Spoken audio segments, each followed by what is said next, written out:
Hello and welcome. I wanted to introduce my friend, Pastor Karen Cease, who delivered the sermon for today, which was a great benefit because with everything that's been happening at Atonement, it's afforded me the opportunity to focus on helping the congregation take the next steps in getting through the journey that's now lays before it. So I wanted to give Pastor Karen a moment to introduce herself. Thanks, Pastor Noah. My name is Pastor Karen Cease, and I serve as assistant to the bishop for vocations and leadership and mission advancement. What that really long title means is that I work with candidacy, those people who are wondering if God has called them to be a pastor or a deacon in this church. I work with mobility alongside our committee of deans, helping congregations find their next pastor when they're in times of transition. And the last piece that I do is the mission advancement piece. It's about fundraising. And it's not just raising money for money's sake, but it's about making sure we have the resources to do what we're called to do. So to that end, I came here to thank the Evangelical Lutheran Church of the Atonement for the mission support that you've given to the Synod. Because of that money, every ministry that the Synod does, every ministry of the ELCA, every ministry of the Lutheran World Federation, this congregation gets to claim as their own because we do this in partnership together. None of us could do all of what we do by ourselves, but because all the congregations have teamed up in this work, each giving what they can, we're able to do a lot of good on behalf of God's kingdom. Also, that part of having the resources to do what we're called to do means that I give of myself, going where it is that I'm needed in the church. And so for today, that was here at Evangelical Lutheran Church of the Atonement so that Pastor Noah could focus on, the capital campaign and fire-related cleanup. So it's my pleasure to give the sermon for the congregation today and look forward to continued ministry with you all. Thank you, Pastor Cease. Thank you for embodying the Synod's accompaniment with us as a congregation through this unique, challenging time. Mm-hmm. Thanks for being with us. Absolutely. Thank you also for being with us. We'll talk to you again soon. Peace. So y'all know that the Bible is a collection of stories, right? Told over time by the people of God to track their encounters with the divine. Within one bound manuscript, we get book after book, tale after tale of the Almighty interacting with humanity. But y'all, in this particular anthology, I was not expecting to hear the echoes of Little Red Riding Hood. I know, some of y'all look skeptical. I was too. But let me read it again and see if you can hear it for yourself. As Jesus came out of the temple, one of his disciples said to him, "Look, teacher, what large stones and what large buildings." Did you hear it that time? Yeah. "Oh my, Grandma Little Red Riding Hood says to the wolf that's disguised as her grandmother, 'What large eyes you have.' 'Well, the better to see you with, my dear.' And Grandma, what large hands you have. 'Well, the better to embrace you with, my dear.' And as Little Red Riding Hood continues observing this wolf that is in her grandmother's bed, she finally says, 'What large teeth you have, Grandma.' And at this point, the wolf jumps out of the bed shouting, 'The better to eat you with,' and gobbles up Little Red Riding Hood.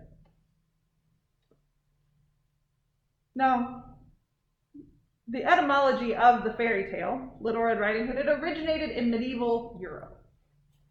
But I can't help but wonder if the disciples were expecting Jesus to respond in kind of a similar pattern. 'Look, teacher, what large stones, what large buildings.' Ah, yes, they want Jesus to reply. 'The better to provide an enduring testament to the power of the Most High.' Right? That's what they want Jesus to say. It's the answer we want Jesus to give. The big stones, the physics required to move them, tell of the strength that God gives God's people to do seemingly impossible tasks.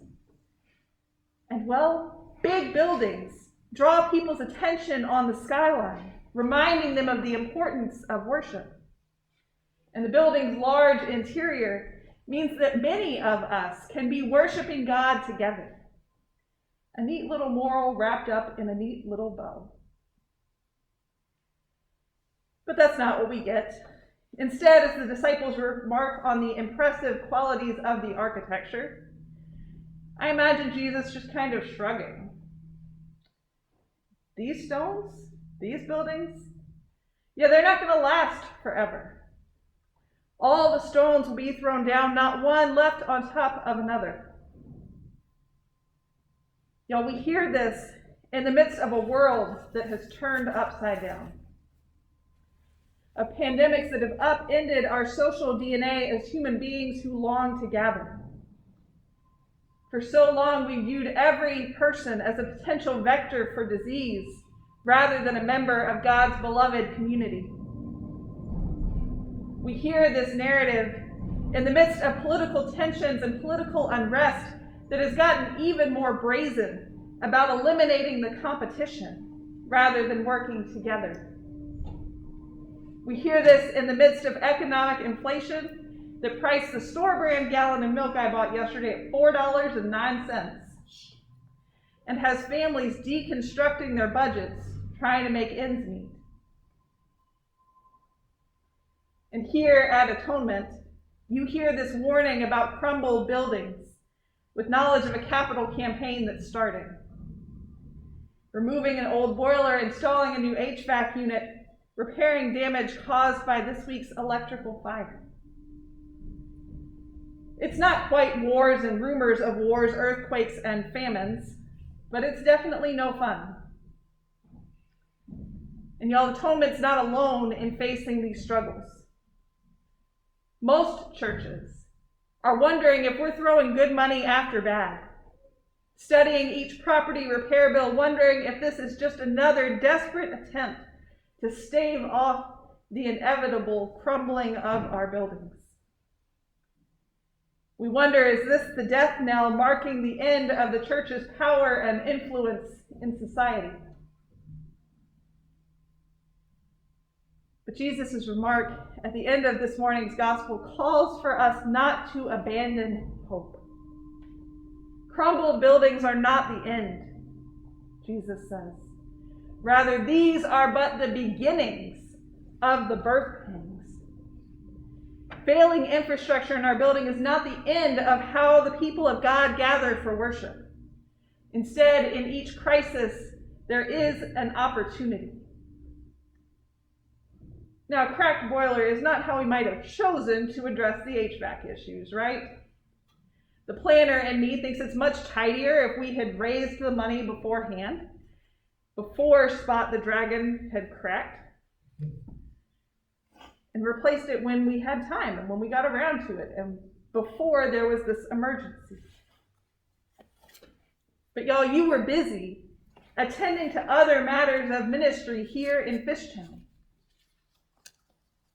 And instead of a plan of replacing like for like, Atonement has a plan to build back better. No longer will you have just a boiler, but a whole HVAC system.